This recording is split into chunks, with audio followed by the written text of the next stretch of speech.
Sumiklab ang forest fire sa kabundukan ng Atok, Benguet. Tutukan sa report.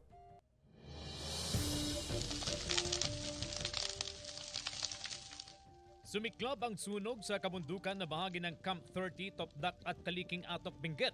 Pasado alas 9 ng umaga noong linggo nang magsimula ang forest fire. Lumaki ang sunog dahil sa malakas na hangin.